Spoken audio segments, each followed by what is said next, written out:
пришли ночью за ним. Я спала, ничего не видела.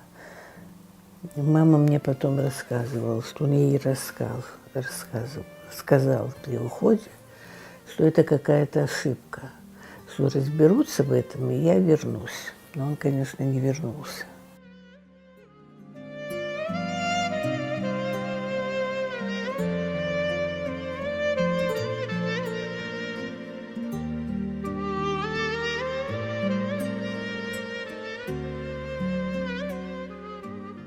Мама была далека от политики.